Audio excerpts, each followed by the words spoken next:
இந்த அபார்ட்மெண்ட்ல இந்த ஆண்டி தான் ஃப்ரெண்டு கூட சேர்ந்து வாக்கிங் போயிட்டு இருக்காங்க. அப்போ அவங்க ஃப்ரெண்டு சொல்றாங்க, உன் பொண்ணை கொஞ்சம் பார்த்து ட்ரெஸ் பண்ண சொல்லு, இங்க இருக்க எல்லாருமே தப்பா பாக்குறாங்க, இன்னர் ட்ரெஸ் எல்லாம் வெளியே தெரியுதுன்னு சொன்ன உடனே இவங்களும் போய் தான் பொண்ணுகிட்ட கொஞ்சம் பார்த்து ட்ரெஸ் பண்ணணும்னா வேற ட்ரெஸ்ஸை மாற்றி போட்டு போறா. இவங்களும் போய் தான் ஹஸ்பண்ட் கிட்ட இதை பேசி தான் பொண்ணுகிட்ட இதை பற்றி பேசுங்கன்னு சொல்லும் போது இதெல்லாம் பொண்ணுங்க விஷயம், நீங்களே பேசுங்கன்னு சொல்லிட்டு அவர் போயிடுறாரு. அன்னைக்கு நைட்டு அந்த அபார்ட்மெண்ட்டில் பார்ட்டி நடக்குது. அந்த ஆண்டியை தவிர அவங்க ஃபேமிலியிலேருந்து எல்லாருமே அங்கே இருக்காங்க. அந்த எதிர் வீட்டு ஆண்டி அங்கே வந்து அந்த பொண்ணுகிட்ட நீ ட்ரெஸ் சூப்பராக பண்ணுறேன்னு நக்கல் பண்ணிட்டு போகிறாங்க.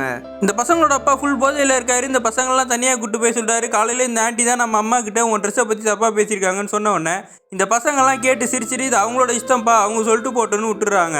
பிரச்சனையெல்லாம் இந்த ஆண்டி தலைவலியில் வீட்டில் படுத்திருப்பாங்க. இந்த 3 பசங்களை போய் அவங்க அம்மாவை தனியாக கூப்பிட்டு பேசுகிறாங்க. ஆல்ரெடி இந்த பொண்ணுக்கு சின்ன வயசில் அவங்க ஊரில் இதே பிரச்சனை வந்திருக்கும். இந்த பொண்ணோட உடம்பை பற்றி அந்த ஊரில் இருக்க ஆம்பளை பசங்களாம் தப்பாக பேசியிருப்பாங்க. அவ்வளோ பெரிய பிரச்சனையை நம்ம தாண்டிட்டோமா, இதெல்லாம் ஒரு பிரச்சனை இல்லைன்னு இந்த பொண்ணு சொன்னவொன்னே அவங்க அம்மா நாளைக்கு காலையில் நானே இந்த ஆண்டி கிட்ட பேசுறேன்ட்டு போகிறாங்க. இவங்க அவங்க ஃப்ரெண்டு கிட்ட சொல்கிறாங்க, நாய் குலைக்குது கடிக்க வருதுன்றதுக்காக நம்ம வீட்டுக்குள்ளேயே இருக்க முடியும், அதை கல்லால் தான் அடிக்கணும், நம்ம பொண்ணை பற்றி யாராவது தப்பாக பேசினா நீ அவங்கள அடின்னு சொல்லி இவங்க வந்து அட்வைஸ் பண்ணுறாங்க.